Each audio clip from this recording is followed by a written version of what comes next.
Hello. അപ്പോൾ ഇന്നലെ ശ്രീകൃഷ്ണ ജയന്തി ആയതുകൊണ്ടൊന്ന് പുറത്തേക്ക് ഇറങ്ങിയതാണ്. എൻ്റെ പൊന്നോ, ഈ തവണത്തെ ശ്രീകൃഷ്ണ ജയന്തി എന്തായാലും മഴയിൽ മുങ്ങി തന്നെ പറയേണ്ടി വരും. ഏകദേശം 80-90% മഴയാണ് മുംബൈയിൽ പറഞ്ഞിട്ടുണ്ടായിരുന്നത്. ശ്രീകൃഷ്ണ ജയന്തി ഇവിടെ വലിയ സംഭവം എന്ന രീതിയിലാണ് എല്ലാവരും പറഞ്ഞത്. സോ അതുകൊണ്ട് തന്നെ അതൊന്ന് നേരിട്ട് കണ്ട് എക്സ്പീരിയൻസ് ചെയ്യാമെന്ന് വിചാരിച്ച് ആ മഴയത്ത് തന്നെ ഞാനൊന്ന് ഇറങ്ങി നോക്കിയതാണ്. വിചാരിച്ച പോലെയല്ല, നമ്മൾ വിചാരിച്ചേക്കാൾ അപ്പുറമാണ് ഇവിടുത്തെ കാഴ്ചകളെന്ന് പറയേണ്ടതായിട്ട് തന്നെ ഇരിക്കണം കേട്ടോ. കാരണം വേറൊന്നുമില്ല, നമ്മുടെ നാട്ടിൽ എന്ന് വെച്ചിട്ടുണ്ടെങ്കിൽ ശ്രീകൃഷ്ണ ജയന്തിക്ക് റാലി കാര്യങ്ങളൊക്കെയാണ്, അതായത് കൃഷ്ണന് രാധയായിട്ടുള്ള വേഷം കെട്ടലും കാര്യങ്ങളും, സോ അതിൻ്റേതായിട്ടുള്ള ജാഥ കാര്യങ്ങളൊക്കെ.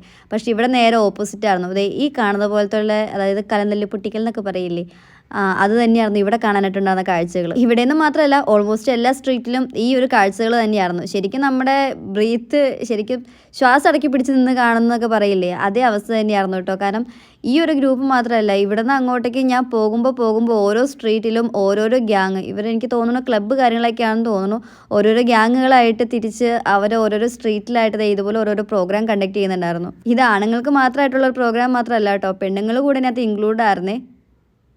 ഞാനവിടെ എത്തിയപ്പോഴേക്കും ഏകദേശം ചെറിയ രീതിയിൽ തിരക്കും കാര്യങ്ങളൊക്കെ ഉണ്ടായുള്ളൂ. പിന്നീട് അങ്ങോട്ടേക്ക് സൂചി കുത്താനിടയില്ലാത്ത രീതിയിൽ തിരക്ക് കാര്യങ്ങൾ പെട്ടെന്നായിരുന്നു. എവിടെ നിന്നൊക്കെ ആൾക്കാർ വന്നെന്ന് ഒരു ഐഡിയ പോലും ഉണ്ടായില്ല.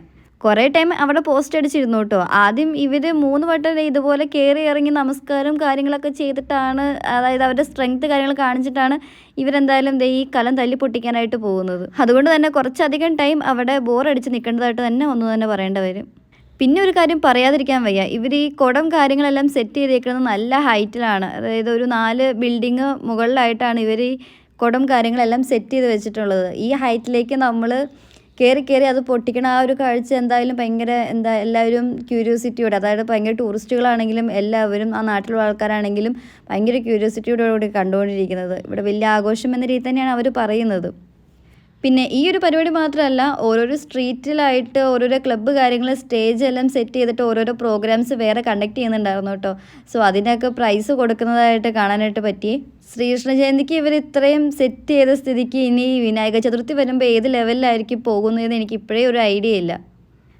എന്തായാലും ഓരോരോ സ്ട്രീറ്റിൽ ഇതുപോലെ സ്റ്റേജ് വെച്ച് സെറ്റ് ചെയ്ത് രാത്രിയും പകലും ഒക്കെ ഓരോരോ പരിപാടികൾ പ്രോഗ്രാംസ് കാര്യങ്ങളൊക്കെ തന്നെയായിരുന്നു. ഏറ്റവും വലിയ പ്രശ്നം എന്ന് വെച്ചിട്ടുണ്ടെങ്കിൽ മഴ തന്നെയായിരുന്നു എല്ലാവർക്കും കിട്ടിയ 8ൻ്റെ പണി എന്ന് തന്നെ പറയുന്നത്. മഴ നിന്നിട്ടുള്ളൊരു ടൈം പോലും നമുക്ക് ഈ ദിവസങ്ങളിൽ കിട്ടിയിട്ടില്ല.